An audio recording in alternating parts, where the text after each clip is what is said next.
បាទវិលត្រឡប់មកកាន់រឿងរបស់យើងវិញគឺអេពីសូតនេះគឺសាហាវញាក់សាច់តែម្ដងដោយសារតែប្រិយមិត្តរបស់យើងគាត់បាននិយាយពីបទពិសោធន៍ដែលគាត់ធ្លាប់ឆ្លងកាត់នៅក្នុងជីវិតប្រកាសពីកំឡុងដែលគាត់អាយុ16 17ឆ្នាំណាគេហៅថាជាវ័យក្មេងស្ទីលក្មេងឈាមរាវហើយជាវ័យមួយដែលគេជឿតគ្នាថាគឺក្រុមវិញ្ញាណអមនុស្សនឹងចូលចិត្តមកកាច់កយកទៅនៅជាមួយខ្លាំងមែនតែម្ដងដោយសារតែមានរូបសម្បត្តិស្រស់ស្អាតហើយនឹងនៅបរិសុទ្ធអញ្ចឹងណាហើយរឿងរ៉ាវទាំងអស់ហ្នឹងបានកាត់ឡើងទៅលើប្រិយមិត្តរបស់យើងម្នាក់ហ្នឹងគឺ3ដងស្ទួនគ្នាតែម្ដងហើយធ្វើឲ្យគាត់ចងចាំរហូតមកដល់ពេលបច្ចុប្បន្នហ្នឹងបាទអញ្ចឹងកុំឲ្យខាតពេលវេលាយូរតោះទៅតាមដានទាំងអស់គ្នា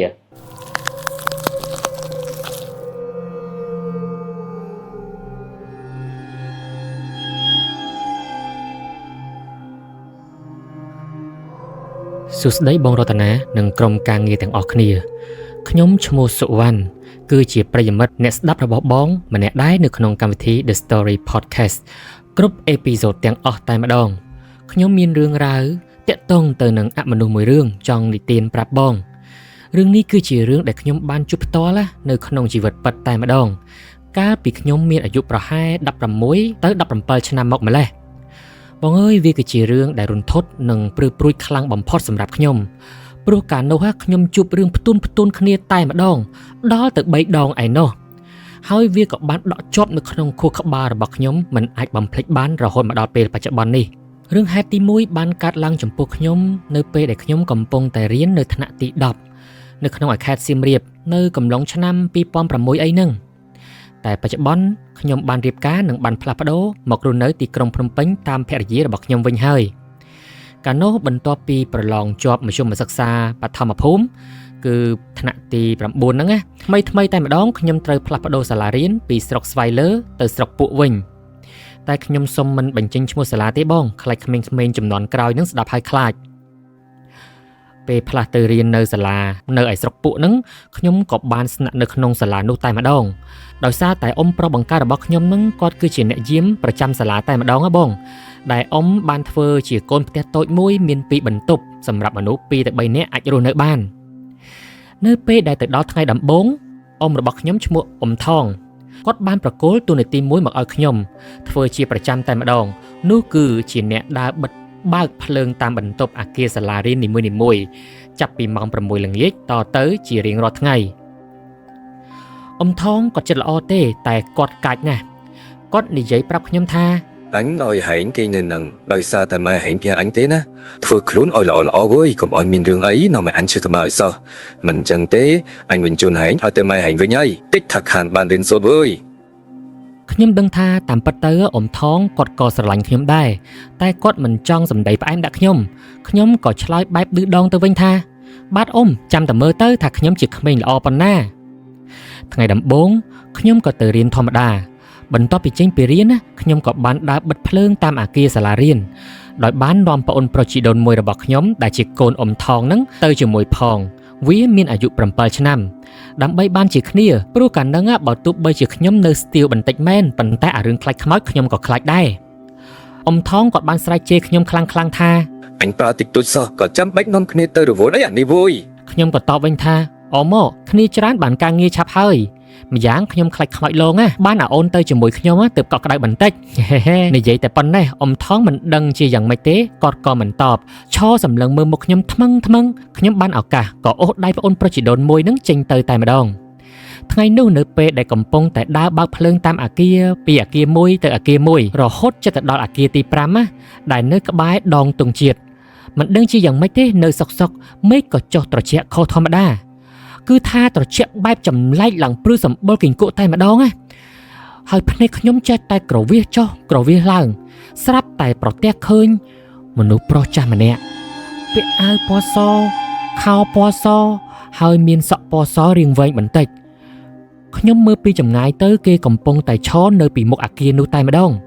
ដោយដៃរបស់គេមានកាន់ឈើច្រត់ទៀតផងមើលទៅដូចជាមនុស្សបុរាណយ៉ាងម៉េចទេបរិយាកាសល្ងាចផងខ្ញុំដូចជាមិនសូវស្រួលក្នុងចិត្តដំបូងខ្ញុំគិតថាគាត់អាចជាអ្នករស់នៅជិតសាលាឬក៏ជាលោកគ្រូអ្នកគ្រូដែលបង្រៀននៅទីនេះហើយ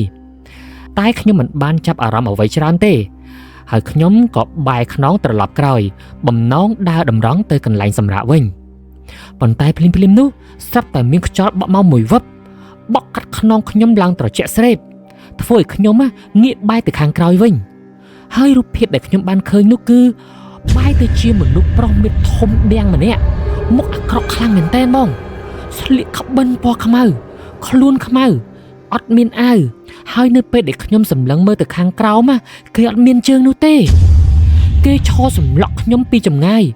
ដូចជាខឹងនឹងខ្ញុំណាស់អញ្ចឹងតែតាមផិនភាកគឺខ្ញុំមិនដែលស្គាល់គេពីមុនមកនោះទេឃើញបែបនេះហើយខ្ញុំភ័យណាស់បេះដូងបុកឌឹប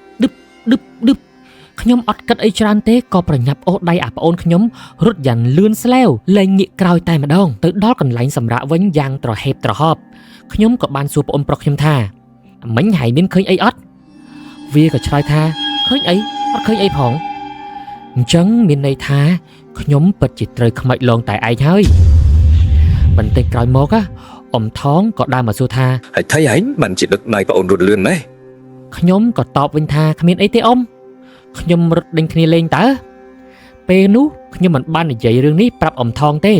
ព្រោះខ្លាចគាត់ឈប់ឲ្យអាអូនកូនគាត់នឹងទៅបើកភ្លើងជាមួយខ្ញុំទៀតកាលនោះហេតុតែនៅក្មេងខ្ញុំឆោតណាស់ខ្ញុំគិតថាប្រហែលជាខ្លួនព្រើលភ្នែកហើយមើលទៅ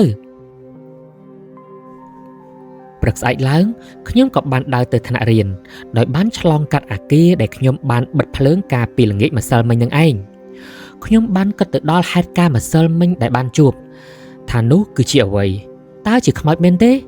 ឬគ្រាន់តែជាការស្រមើស្រមៃរបស់ខ្លួនឯងទេតែច្បាស់ណាស់ខ្ញុំអត់ស្រវាងភ្នែកទេពេលនោះខ្ញុំដើរបណ្ដើរគិតបែបនេះរហូតដល់ថ្នាក់រៀនតែម្ដងខ្ញុំសូមបញ្ជាក់ដែរថាកាលនោះមានព្រះពុទ្ធរូបមួយអង្គធ្វើអំពីស៊ីម៉ង់តាំងនៅក្បែរដងទង់ជាតិតែម្ដងចំណែកឯនៅជិតនោះក៏មានខ្ទមអ្នកតាមួយយ៉ាងធំផងដែរពេញមួយថ្ងៃខ្ញុំរៀនអត់ចូលទេរសេះរសោះគិតតែពីរូបភាពដែលខ្លួនបានឃើញកាលពីម្សិលមិញហ្នឹង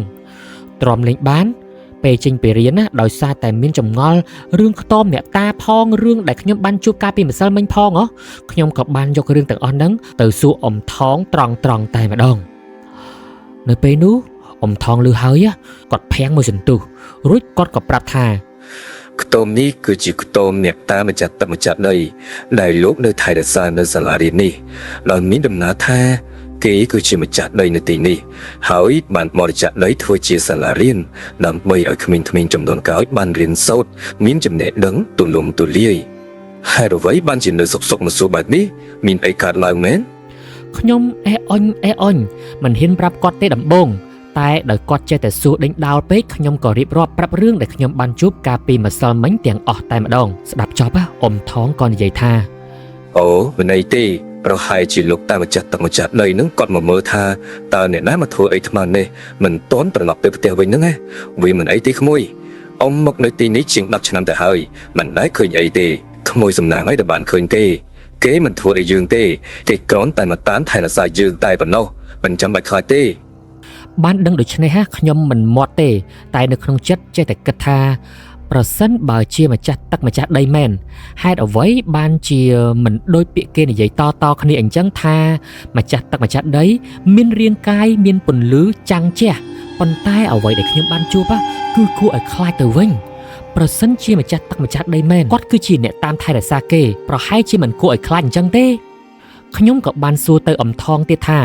តើម្ចាស់ទឹកម្ចាស់ដីមានរូបរាងបែបណាគាត់ក៏ឆ្លើយតបមកវិញថាគេស្រែកសពាក់សសក់វែងបែបបុរាណតែអ៊ំក៏ថាអ្វីដែលក្មួយឃើញនោះក៏ជាម្ចាស់ទឹកម្ចាស់ដីដែរគ្រាន់តែគេមានរូបរាងផ្សេងពីគ្នាតែប៉ុណ្ណោះកុំគិតច្រើនអីវាមិនអីទេលុះដល់ពេលល្ងាចទៅបិទភ្លើងតាមអាគារម្ដងទៀតខ្ញុំក៏បានទៅបបួលបងប្អូនជីដូនមួយរបស់ខ្ញុំនឹងទៅម្ដងទៀតតែម្ដងនេះវាប្រកែកថាអត់ទៅទេខ្ញុំស្រឡាំងកាំងថាហេតុអីបានអាអូនវាមិនទៅជាមួយខ្ញុំទៀតអញ្ចឹង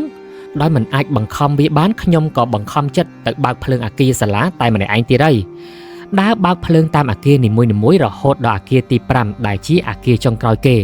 និងជាចំណុចដែលខ្ញុំបានឃើញមនុស្សប្រុសមាឌធំខ្មៅកាលពីម្សិលមិញខ្ញុំក៏បានតាំងចិត្តថាម្ដងនេះខ្ញុំនឹងមើលឲ្យច្បាស់ម្ដងទៀតដើម្បីឲ្យអស់ក្តីសង្ស័យរៀបដើរតម្រង់ទៅមាត់ទ្វារទៅហើយខ្យល់ក៏ចាប់ផ្ដើមចុះត្រជាក់ទៀតហើយ ធ្វើឲ្យខ្ញុំព្រឺរំពេញខ្លួនហើយពេលនោះខ្ញុំក៏បានឃើញមនុស្សប្រុសកាលពីម្សិលមិញនឹងឯងឃើញពិតមែនមុខមាត់របស់គេគួរឲ្យខ្លាចណាស់រលេះរលួយសុទ្ធតែឈាមហើយសម្លឹងមើលមកខ្ញុំនៅក្នុងក្រសែភ្នែកយ៉ាងគួរឲ្យខ្លាចភ្នែកគេលៀនធំមុខសុទ្ធតែឈាមហើយអត់មានជើងទៀតហើយខ្ញុំភ័យខ្លាំងពេកក៏បានរត់យ៉ាងលឿនសម្ដៅត្រឡប់ទៅកន្លែងសម្រាកវិញតែពេលទន្ទឹមគ្នាពេលដែលខ្ញុំកំពុងតែរត់នោះកន្ទុយភ្នែករបស់ខ្ញុំក៏បានឃើញថាមនុស្សប្រុសមាឌធំខ្មៅនោះកំពុងតែរំកិលខ្លួនដេញតាមខ្ញុំយ៉ាងប្រកៀកពីខាងក្រោយតែម្ដងរត់បណ្ដើរភ័យបណ្ដើរអស់ជំរឿសក៏រលេចទៅឃើញខ្ទមអ្នកតាខ្ញុំក៏គិតថាអ្នកដេញតាមខ្លួនខ្ញុំនឹងប្រហែលជាមិនមែនជាអ្នកតាអីទេបើអ្នកតាហេតុអីក៏គេចង់ធ្វើបាបខ្ញុំអញ្ចឹងខ្ញុំក៏បានតាំងចិត្តអធិដ្ឋានសូមឲ្យម្ចាស់ទឹកម្ចាស់ដីជួយតាមថែរក្សាកូនចៅផងកូនចៅខ្លាចហើយស្រាប់តែពេលនោះដូចជាមានស្រមោលតាចាស់ម្នាក់ទៀតមកបាំងពីមុខមនុស្សមាឌធំនោះដូចជាបិទផ្លូវមិនឲ្យគេរត់មកតាមខ្ញុំអញ្ចឹងខ្ញុំអត់បានឈប់មើលទេគិតតែពីរត់មួយទំហឹងជីវិតតែម្ដងពេលត្រឡប់មកដល់កន្លែងវិញខ្ញុំបានរៀបរាប់រឿងទាំងអស់ប្រាប់អ៊ំថងពេលនោះអ៊ំថងព្រឺរំយ៉ាងខ្លាំងព្រោះមិននឹកស្មានថារឿងនេះវាកើតឡើងចំពោះខ្ញុំទេដោយសារតែវាស្ដែងពេកគាត់ជឿផងមិនជឿផងក្រែងគិតថាខ្ញុំនឹងចង់កិច្ចបេះការងារអញ្ចឹងតែតាំងពីពេលនោះមកអ៊ំថងឈប់ឲ្យខ្ញុំដើរទៅបើកភ្លើងសាលាទៀតហើយគឺគាត់ជាអ្នកទៅបើកខ្លួនឯងតែម្ដងចាំមើលគាត់បានឃើញអីចម្លែកឬអត់តែពិតជាចម្លែកមែនទែនគាត់ពិតជាអត់បានជប់អ្វីប្លែកមែនឬក៏មកពីរាសីខ្ញុំដាក់ឬក៏យ៉ាងម៉េចមិនដឹងតែតំណងជាគាត់អាណិតខ្ញុំដែរគាត់ក៏មិនបង្ខំឲ្យខ្ញុំដើរទៅបើកភ្លើងបន្តទៀតដែររំលងបានប្រហែលជាកន្លះខែក្រោយមកខ្ញុំក៏បានជួបរឿងរ៉ាវចម្លែកជាលើកទី2ជារៀងរាល់ថ្ងៃក្រោយពេលចេញពីរៀនខ្ញុំតែងតែអុជទៀននៅក្នុងកូនផ្ទះរៀនសូត្របន្តទៀតពេលខ្លះក៏ឆ្លៀតបើកទូរទស្សន៍នឹងសខ្មៅមើលរឿងចិនអីអញ្ចឹងទៅនៅពេលអ៊ំថងគាត់សម្រានពេលខ្លះក៏មើលរឿងរហូតដល់យប់ជ្រៅតែម្ដងថ្ងៃនោះខ្ញុំជក់មើលរឿងរហូតដល់ម៉ោង10យប់ទៅចប់នៅសុកខ្ញុំក៏មានអារម្មណ៍ថារងាព្រឺឆ្អឹងខ្នងត្រជាក់ចុងដៃចុងជើងពិបាកដកដង្ហើមថប់យ៉ាងម៉េចមិនដឹងទេហើយព្រាមនោះខ្ញុំក៏ប្រញាប់ទៅបិទទូរទស្សន៍ហើយរៀបចូលគេងគឺខ្ញុំគេងនៅក្នុងមុងជារៀងរាល់ថ្ងៃតែពេលបិទទូរទស្សន៍ហ្នឹងសភាពនៅក្នុងផ្ទះក៏ងងឹតមានតែពន្លឺភ្លើងចង្កៀងប្រេងកាតបើករឹមស្រាប់តែខ្ញុំចោលភ្នែកក្រឡេកទៅមើលមាត់បង្អួចឃើញមានរូបរាងបុរសម្នាក់កំពុងតែឈរនៅទីនោះខ្លួនគេឡើងខ្មៅភ្នែកឡើងក្រហមអណ្ដាតធ្លាក់វែងសក់សំពងធំស្រដៀងនឹងព្រលឹងមនុស្សប្រុសដែលខ្ញុំបានជួបកាលពីប្រហែលខែមុនដដែលបងធ្វើឲ្យខ្ញុំភ័យលុះព្រលឹងយ៉ាងខ្លាំងស្ទុះក្រោកឡើងរត់សម្ដៅទៅរកអ៊ំថងហើយស្រែកថាជួយផងអ៊ំខ្មៃឡងអ៊ំថងភ្ញាក់ឡើងស្រែកថាណាខ្មោចខ្ញុំក៏ចង្អុលទៅបង្អួចតែពេលនោះគឺគ្មានឃើញអ្នកណាឈរនៅទីនោះឡើយខ្ញុំនៅក្នុងចិត្តថាពេលស្មាននេះគឺគ្មាននរណាមកឈរធ្វើអីទេប្រកាសជាខ្មោចច្បាស់ណាស់ក្រោយមកអ៊ំថងក៏ឈួលពិលមើលទៅបង្អួចនិងដើរមើលជុំវិញផ្ទះមួយជុំក្រែងលោមមានចោលឬក៏មនុស្សណាម្នាក់ដែលមានបំណងមិនល្អជាដើមតែពេលនោះក៏គ្មានឃើញនរណាគេម្នាក់ខុសពីធម្មតានោះឡើយត្រឡប់ចូលមកក្នុងផ្ទះវិញអ៊ំថងគិតថាដូចជាមិនសូវស្រួលហើយគាត់ក៏ប្រញាប់យកខ្សែកបន្តោងរូបព្រះសម្រិទ្ធដែលគាត់ពាក់នឹងកហ្នឹងមកពាក់ឲ្យខ្ញុំនិងអង្អែក្បាលខ្ញុំកុំឲ្យផិតភ័យបន្តទៅទៀតយប់នោះខ្ញុំអ៊ំថងនិងអាអូនកូនគាត់ហ្នឹងក៏គេងជុំគ្នានៅក្នុងមុងតែមួយរហូតទល់ព្រឹកតែម្ដងក្រោយមកពេលដែលដើរទៅរៀនអ៊ំថងក៏បានប្រាប់ខ្ញុំថាឲ្យខ្ញុំលើកដៃសំពះព្រះពុទ្ធរូបនិងខ្ទមអ្នកតាម្ចាស់ទឹកម្ចាស់ដីដែលលោកនៅថែរក្សានៅសាលារៀនជានិច្ចពេលដែលដើរកាត់ដើម្បីជាការសុំសុខសប្បាយអញ្ចឹងណាទន្ទឹមនឹងពេលនោះអ៊ំឆ្ងល់ណាស់ថាហេតុអ្វីពេលដែលខ្ញុំមករស់នៅជាមួយគាត់នៅក្នុងសាលារៀននេះខ្ញុំបានជួបរឿងចម្លែកជាពិសេសតែងតែឃើញពួកអវិញ្ញាណប្រលឹងអរូបទាំងដែលពីមុនគាត់មិនដែលឃើញសោះក្រោយមកអ៊ំថងក៏បានយករឿងរ៉ាវទាំងអស់ហ្នឹងទៅនិយាយប្រាប់លោកនាយកសាលាព្រោះអីលោកនាយកគឺជាមិត្តរាប់អានគ្នាជាមួយនឹងគាត់មកជាយូរណាស់មកហើយលោកនាយកក៏បានសួរនាំខ្ញុំពីថ្ងៃខែឆ្នាំកំណើត រួចគាត់ក៏និយាយថាដោយសារតែឆ្នាំនេះខ្ញុំមានអាយុ16ទៅ17ឆ្នាំគឺអញ្ចឹងឯងពួកអមនុស្សវាចូលចិត្តតាមណាស់ក្មេងៗអាយុប៉ុណ្ណឹងបើតាមចាស់តែងតែមានជំនឿថាវ័យក្មេងប៉ុណ្ណេះគឺជាវ័យពេញស្អាតសម្រាប់ក្មេងស្រីនិងក្មេងប្រុសទោះបីជាមានមុខមាត់មិនសូវស្អាតយ៉ាងណាក៏ដោយហើយយើងតែងតែសង្កេតឃើញថាក្មេងៗដែលជួបគ្រោះថ្នាក់ចរាចរណ៍ដល់អាយុជីវិតនៅវ័យនេះមិនថាគ្រោះថ្នាក់ចរាចរណ៍ឬក៏លង់ទឹកអីជាដើមសុទ្ធតែបានឃើញរបស់ចម្លែកជាមុនជានិច្ចដូចខ្ញុំអញ្ចឹងហើយអ្នកខ្លះសំណាងល្អបុណ្យនៅសល់ក៏អាចរួចជីវិតទៅតែអ្នកខ្លះទៀតក៏ព្យាយាមបើកកិច្ចពីគេរួចក៏ជ្រុលចង្កូតទៅបុកចូលឡានអីជាដើមក៏មានហេតុដូច្នេះហើយពួកអមនុស្សឬក៏វិញ្ញាណដែលកាចវាចូលចិត្តណាស់គឺកាច់យកទៅនៅជាមួយវាតែម្ដងជាពិសេសគឺពួកក្មេងវ័យសបា16 17ឆ្នាំគេហៅក្មេងស្ទាវអញ្ចឹងអ្នកទាំងអស់គ្នាដែលចូលចិត្តដើរលេងពេលយប់ប្រលប់ជាដើមព្រោះជាពេលដែលគេនឹងវាមានឫទ្ធិអំណាចខ្លាំងខ្ញុំឮបែបនេះភ្លាមតាំងពីថ្ងៃនោះមកខ្ញុំខ្លាចណាស់បងអើយឲ្យតែយប់ឡើងមិនហ៊ានដើរទៅណាផ្ដេសផ្ដាស់នោះទេកាលពីចំនួននោះគឺយប់ឡើងនៅតែក្នុងផ្ទះទន្ទិញមេរៀនចប់គឺទម្លាក់មុងចូលគេងបាត់តែម្ដងហើយអ៊ំថងក៏ថែរក្សាខ្ញុំមិនហ៊ានឲ្យដាច់ពីក្រសែភ្នែកគាត់ដែរព្រោះគាត់ខ្លាចខ្ញុំមានគ្រោះថ្នាក់ណាមួយដែលអាចកើតឡើងមិនអាចនឹកស្មានដល់ផុតពីនោះប្រហែលជា3ខែក្រោយមកថ្ងៃមួយអ៊ំថងសុកក៏ធ្លាក់ខ្លួនឈឺធ្ងន់ដែលមិនដឹងពីមូលហេតុសោះលេបថ្នាំអីក៏មិនត្រូវលេបថ្នាំអីក៏មិនបានគឺមិនបានធូរស្បើយសោះតែម្ដងធ្វើឲ្យគាត់ត្រូវទៅសម្រាកនៅឯផ្ទះជាមួយនឹងប្រពន្ធគាត់ដើម្បីរកគ្រូខ្មែរជួយព្យាបាលជាមួយអាទិត្យនៅពេលនោះហើយជាពេលដែលខ្ញុំត្រូវនៅក្នុងផ្ទះនៅឯសាលាតែម្នាក់ឯងព្រោះដោយសារតែមិនអាចចោលការយាមសាលាជំនួសអ៊ំបាននិងមិនអាចចោលការសិក្សារបស់ខ្លួនផងដែរខ្ញុំខ្លាចណាស់តែមិនដឹងធ្វើយ៉ាងម៉េចបើអ៊ំគាត់ឈឺធ្ងន់បែបនេះទៅហើយ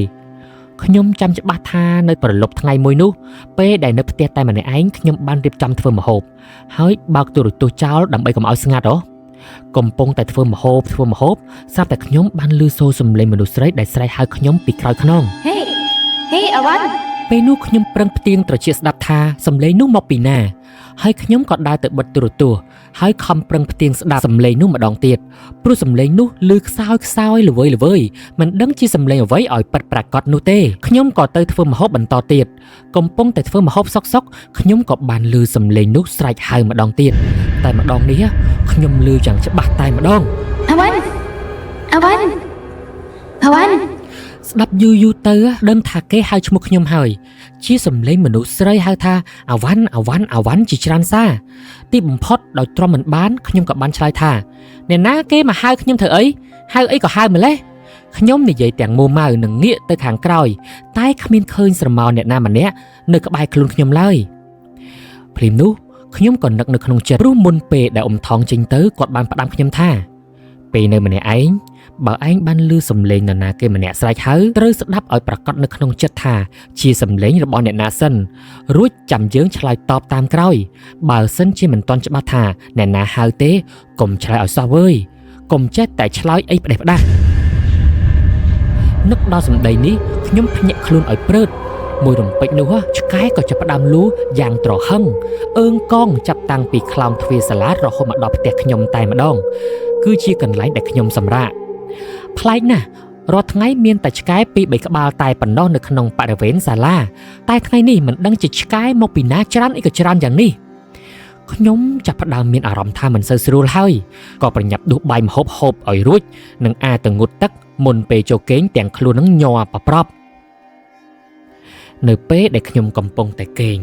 ស្រាប់តែមិនទាន់លក់ផងហ្នឹងក៏ឮសូរសំឡេងផុងផាំងនៅលើដំបូលផ្ទះហាក់ដូចជាមាននរណាគេមកគប់អ្វីនៅលើដំបូលផ្ទះខ្ញុំដូច្នោះឯងខ្ញុំអើតមើលតាមបង្អួចមើលឆ្វេងមើលស្ដាំមើលជុំវិញនោះទាំងអស់ប៉ុន្តែគ្មានឃើញនរណាគេម្នាក់នៅម្ដុំនោះឡើយខ្ញុំតក់ស្លុតនិងភ័យយ៉ាងខ្លាំងមិនដឹងថាត្រូវធ្វើយ៉ាងណានោះទេព្រោះនៅម្នាក់ឯងផងខ្ញុំក៏ស្រវាយកកូនមញ៉េរបស់អ៊ំថងមកបើកលោកទេសនាស្ដាប់បន្តិចក្រោយមកក៏សំឡេងផុងផាំងនៅលើដំបូលក៏កើតមានម្ដងទៀតអមជាមួយនឹងសំឡេងឆ្កែលូកបណ្ដាក់គ្នាគួរឲ្យខ្លាចខ្លាំងមែនទែន ខ្ញុំបិទទ្វារផ្ទះបិទទ្វារបង្អួចចិត្តអស់ហើយក៏បានបដូរប៉ុស្តិ៍ទៅស្ដាប់បទចម្រៀងលោកតាស៊ិនស៊ីសមុទ្រវិញយកភួយគ្របដណ្ដប់ក្បាលចិត្តឆឹងពីចុងក្បាលដល់ចុងជើងតែម្ដងណាហើយអារម្មណ៍ខ្ញុំភ័យខ្លាចខ្លាំងទ្រូងបុកឌឹបគេងស្ដាប់យូរទៅខ្ញុំក៏គេងលក់បាត់តែក្រោយមកខ្ញុំក៏ស្រាប់តែយល់សពមិនដឹងឬក៏យ៉ាងម៉េចទេឃើញមានមនុស្សស្រីស្លៀកពាក់បុរាណដូចនាងអប្សរាម្នាក់មកហៅខ្ញុំឲ្យទៅយករបស់អ្វីម្យ៉ាងចេញពីក្រោមដាំអំពិលទឹកមុខផ្ទះមនុស្សស្រីនោះបានឈរចង្អុលទៅលើដីហើយបានប្រាប់ខ្ញុំថា ឆាប់យករបស់នោះចេញឃ្លានយកចេញឲ្យលឿនមកចង់សព ប៉ុន្តែនៅក្នុងយល់សពនោះខ្ញុំបានប្រកែកជាខ្លាំងថាអត់យកទេព្រោះមើលមិនឃើញថាវាកប់នៅក្នុងដីក្រោយមកខ្ញុំក៏មានឃើញព្រះសង្ឃមួយអង្គមិនដឹងជាលោកនិមន្តមកពីណាទេចេញមកប្រាប់ថាញោមយកចេញទៅមិនអីទេតែខ្ញុំនៅតែប្រកែករហូតថាមិនយកទេរហូតដល់ភ្ញាក់ដឹងខ្លួនតែម្ដងពេលដែលដឹងខ្លួនមកវិញភ្លឺស្រាងល្មមខ្ញុំក៏ឮសូរសំឡេងមន់រងាវហើយគិតនៅក្នុងចិត្តថាហេតុអ្វីក៏ការយល់សពនេះដូចការពិតម្លេះហើយមានអារម្មណ៍ដូចជួបពិតតែម្ដងបន្ទាប់មកទៀតខ្ញុំក៏ប្រញាប់ស្ទុះចេញទៅខាងក្រៅទៅមើលកន្លែងដែលខ្ញុំបានយល់សពយប់មិញហ្នឹងទៅមើលក៏អត់មានឃើញអ្វីដែរមិនអស់ចិត្តខ្ញុំក៏ទៅរកចប់កាប់យកមកកាប់ត្រង់ដីកន្លែងដែលមនុស្សស្រីបុរាណនោះចង្អុលប្រាប់ដោយចង់ដឹងខ្លាំងពេកកាប់ចុះកាប់ឡើងទៅរៀងជ្រៅបន្តិចខ្ញុំក៏បានឃើញថង់ខ្មៅមួយខ្ញុំក៏ស្រ័យថង់នោះមើលហើយអ្វីដែលខ្ញុំឃើញនោះគឺមានស្លឹកឈើងាប់ហើយនឹងមានរូបក្រមួនសូនជាមនុស្សប្រុសគឺមនុស្សប្រុសម្នាក់ដែលចងអោបទៅដោយខ្សែអំបោះសីមាសជាច្រើនជាន់ហើយមានបច្ចុប្បន្នចាក់ឡើងសុសសាច់ពីលើរូបសូននោះផងដែរខ្ញុំភ័យខ្លាំងមែនទែនមិនដឹងជាត្រូវធ្វើយ៉ាងម៉េចភ្លាមនោះសំលេងអ៊ំថងក៏ស្រែកមកពីខាងក្រៅខ្ញុំថា ហែងកាត់អីហ្នឹងអាវ៉ាន់ត្រេកចោលព្រាម ខ្ញុំក៏ភ្ញាក់ហើយក៏ធ្លាក់រូបនោះពីដៃធ្វើឲ្យរូបនោះបាក់ចេញជាពីរកំណាត់បាត់ទៅខ្ញុំភ្ញាក់ផ្អើលយ៉ាងខ្លាំងពេលឃើញអ៊ំថងត្រឡប់មកវិញហើយក៏សួរថាហេតុអីបានជាអ៊ំមកវិញអញ្ចឹងអ៊ំជាហើយមែនអ៊ំថងបានតបវិញថាគាត់មិនទាន់ជាស្រួលបួននោះទេតែគាត់បារម្ភពីខ្ញុំទើបគាត់មកមើលខ្ញុំមិនបង្អង់យូរខ្ញុំក៏បានប្រាប់គាត់ថាយប់មិញខ្ញុំបានយល់សពឃើញនារីបុរាណម្នាក់មានរូបស្រស់ស្អាតដូចទេវតាឲ្យខ្ញុំមកយករបស់នេះទៅបោះចោលហើយពេលដែលខ្ញុំជីកដីទៅក៏ឃើញរូបនេះមែនអ៊ំថងក៏ប្រញាប់រើសរូបក្រមួននោះមកមើលហើយគាត់ក៏បញ្យល់ប្រាប់ថាវាទំនងជារបស់ដែលគេប្រើសម្រាប់ធ្វើមន្តអាគមអ្វីម្យ៉ាងហើយឬក៏គេចង់ដាក់អំពើក៏ថាបានដែរអ៊ំថងបានយករបស់នោះមកមើលឲ្យជាក់លាក់និងខ្ចប់វាដាក់ចូលទៅក្នុងថង់នោះវិញជាប្រញាប់ហើយគាត់ក៏បានដឹកដៃខ្ញុំនាំគ្នាទៅវត្តជាបន្ទាន់ទៅដល់វត្តនៅក្បែរសាលាអ៊ំថងក៏បានឲ្យព្រះគ្រូចៅអធិការវត្តមើលបាត់ដៃខ្ញុំនិងមើលជោគជតារិស័យរបស់ខ្ញុំនៅក្នុងឆ្នាំនេះថាយ៉ាងម៉េចដែរបន្តិចក្រោយមកព្រះគ្រូចៅអធិការក៏មានសង្ឃដីកាថាឆ្នាំនេះជាឆ្នាំឆុងរបស់ខ្ញុំរិស័យខ្ញុំដាក់ខ្លាំងណាស់ទៅណាមកណាតែងតែមានអមនុស្សមានបំណងតាមមកយកទៅនៅជាមួយគេជានិច្ចជាសំណាងល្អណាស់ដែលខ្ញុំមិនមែនជាក្មេងឈាមរាវចូលចិត្តដើរលេងយប់ប្រលប់បើមិនដូច្នោះទេខ្ញុំពិតជាជួបគ្រោះថ្នាក់ដល់អាយុជីវិតជាជាពុំខានចំណែកឯរបស់ដែលដាក់ជាប់នៅក្នុងថង់ខ្មៅនោះវិញព្រះអង្គក៏មានសង្ឃដីកាបន្តថាជារបស់អពមង្គលដែលមានមនុស្សយកមកដាក់បំណងផ្ចាញ់ផ្ចាអ៊ំថងហើយមើលទៅឬក៏លោកគ្រូអ្នកគ្រូនៅក្នុងសាលារៀននេះដោយបំណងអាក្រក់ណាមួយជារបស់ដែលគេប្រើសម្រាប់ដាក់អំពើធ្វើឲ្យមនុស្សឈឺជាដើមអ៊ំថងក៏គិតមួយសន្ទុះដូច្នេះហើយទើបបានជាគាត់ធ្លាក់ខ្លួនឈឺលេបថ្នាំអ្វីក៏មិនបាត់ឬនេះអាចមកពីគាត់ត្រូវអំពើរបស់នរណាគេមួយក៏ថាបានដែរ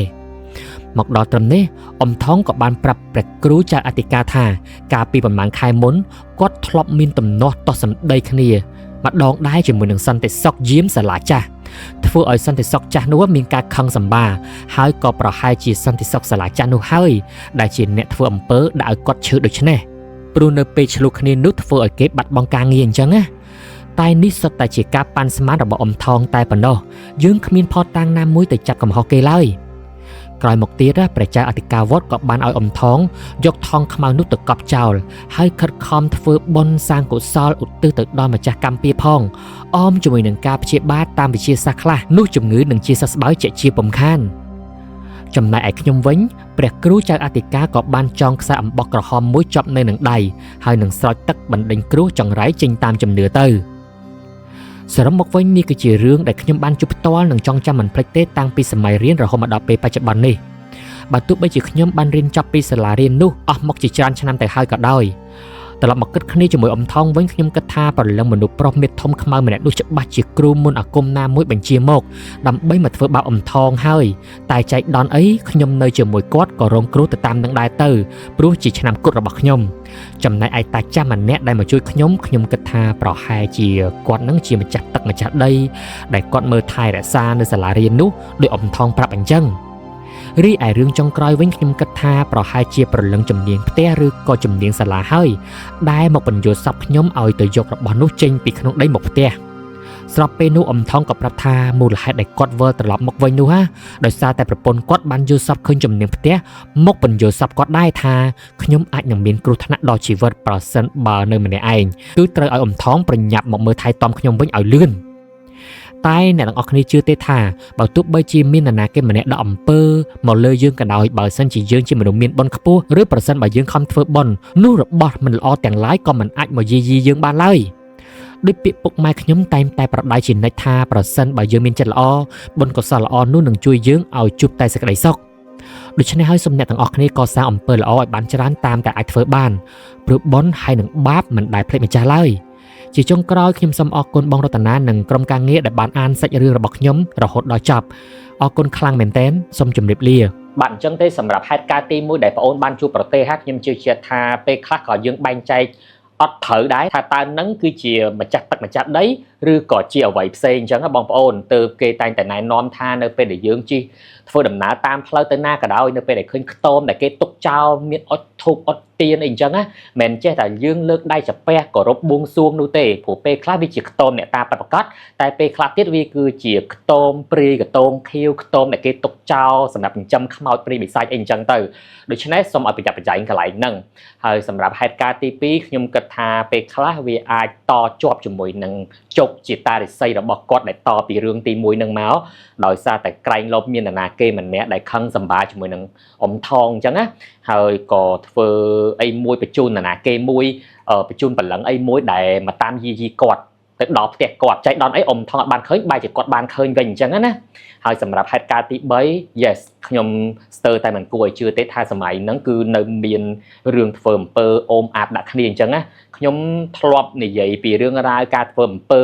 ដាក់គ្នាទៅវិញទៅមកហ្នឹងបាន 3-4 រឿងដែរនៅក្នុង channel របស់យើងប៉ុន្តែខ្ញុំនៅតែមានអារម្មណ៍ថាវាគួរឲ្យខ្លាចជាងរឿងខ្មោចទៅទៀតបងប្អូនអាចតតងជាមួយនឹងអំពើគេថាមុនអមនុស្សអញ្ចឹងណាអ្នកទាំងអស់គ្នាហើយបលឹងដែលទៅបញ្យល់សពគាត់ជាស្ត្រីទេពអប្សរហ្នឹងខ្ញុំគិតថាអាចជាជំនាញផ្ទះអីជាដើមដែលទៅប្រាប់គាត់ថានឹងឲ្យប្រញាប់យកចេញបើមិនអញ្ចឹងទេអាចនឹងគ្រោះថ្នាក់ដល់ជីវិតគាត់អញ្ចឹងទៅបាទសំណាងហើយដែលគាត់អាចយកសពឲ្យបានរកឃើញរបស់ទាំងអស់ហ្នឹងព្រោះអីត្រូវកប់នៅក្នុងដីដល់តែជីកទៅរកឃើញទៀតបើមិនអញ្ចឹងទេប្រកាសជាអ៊ំថងពិបាកក្នុងការមើលថែទាំមែនតែម្ដងដោយសារតែគាត់ឈឺមើលជំងឺគឺអត់ជាសោះតែម្ដងលេបថ្នាំមិនក៏អត់ជាដែរខ្ញុំសង្ឃឹមថាបងប្អូនប្រើប្រាស់វិចារណញ្ញាណនៅក្នុងការស្ដាប់ទៅហើយក៏យកវាជាបទពិសោធន៍ទៅកុំយកវាជា series ខ្លាំងពេកเนาะហើយក៏សប្បាយរីករាយសម្រាប់ចុងសប្ដាហ៍ទាំងអស់គ្នាហើយសម្រាប់បងប្អូននៅក្នុងកំឡុងពេលចូលឆ្នាំថ្មីហ្នឹងតើបងប្អូនបានទៅណាខ្លះបានជួបហេតុការណ៍អ្វីខ្លះដែលចងចាំនៅក្នុងជីវិតនៅក្នុងកំឡុងពេលបុណ្យសង្ក្រាន្តឆ្នាំខ្មែរហ្នឹងចាំជួយចែករំលែកនៅក្នុង comment ខាងក្រោមផងខ្ញុំអត់មានអីច្រើនទេនៅក្នុងឱកាសឆ្នាំថ្មីនេះមានតែជូនពរឲ្យបងប្អូនទទួលបានសេចក្តីសុខសប្បាយចិត្តគ្រប់ពេលវេលាហើយនឹងសម្រេចនៅអ្វីដែលបងប្អូនបងប្រាថ្នាទុកតាំងពីមុនចូលឆ្នាំឲ្យបានផ្លែជាជោគជ័យទាំងអស់តែម្ដងសង្ឃឹមថាប្រិយមិត្តរបស់ខ្ញុំនឹង grow up stronger រីកចម្រើនទៅរឹងមាំជាងមុនជាមួយគ្នាហើយយើងនឹងនៅជាមួយគ្នាគ្រប់ពេលវេលារហូតដល់ចាស់សក់ស្កើតែម្ដងណាបាទហើយ channel របស់យើងជិតបាន1 លាន subscriber ហើយសង្ឃឹមថានៅក្នុងឆ្នាំនេះពួកយើងនឹងសម្រេចក្តីសម័យទាំងអស់នេះជាមួយគ្នាហើយអ្វីដែលខ្ញុំរំពឹងទុកឥឡូវនេះខ្លះជាការពិតហើយដោយសារតែយើងមានផលិតផលថ្មីនេះគេហៅថា filter cream គឺជាប្រភេទ CC cream ឬក៏ BB cream ដែលប្រើប្រាស់នៅលើស្បែកមុខរបស់យើងហើយមើលទៅគឺដូចធម្មជាតិខ្លាំងមែនទែនសំខាន់គឺយើងផលិតមកដើម្បីកាត់បន្ថយជាតិខ្លាញ់និងបង្កឲ្យកើតមុនឬក៏មុនរោលនោះទេដោយសារតែផលិតផល BB cream ឬក៏ cushion នៅលើទីផ្សារដូចដឹងស្រាប់អញ្ចឹងគេផលិតមកពេលខ្លះស្ថិតនៅក្នុងការ make up អញ្ចឹងរបៀបថាគេចង់ឲ្យ coverage ខ្លាំងមើលទៅដាក់ទឹកបាត់ស្នាមតែម្ដងទើប អាចនឹងប្រឈមមុខជាមួយនឹងការឡើងមុនឡើងជាប់អីជាដើមប៉ុន្តែសម្រាប់ filter cream របស់ស្បែកយើងជាក្រុមហ៊ុន skin care ដូច្នេះយើងធ្វើអីមួយយ៉ាងគឺយើងគិតគូរទៅដល់សុខភាពស្បែករបស់អ្នកទាំងអស់គ្នាណាយើងមាន3ពណ៌សម្រាប់ស្បែកសស្បែកកណ្ដាលហើយនិងស្បែករាងស្រអែមអញ្ចឹងអ្នកទាំងអស់គ្នាកុំភ្លេចគ្រប់គ្រងជាមួយនឹង filter cream ផងសាកល្បងហើយអ្នកទាំងអស់គ្នានឹងដកចិត្តលេងរួចតែម្ដងប្រើប្រាស់ពីលើ sunscreen ដែលយើងប្រើប្រាស់ជាទូទៅប្រចាំថ្ងៃនឹងឯងហើយមួយ tip ត្រឹមតែ$15តែប៉ុណ្ណោះ promotion នៅ store ត្រឹមតែ$12តែប៉ុណ្ណោះ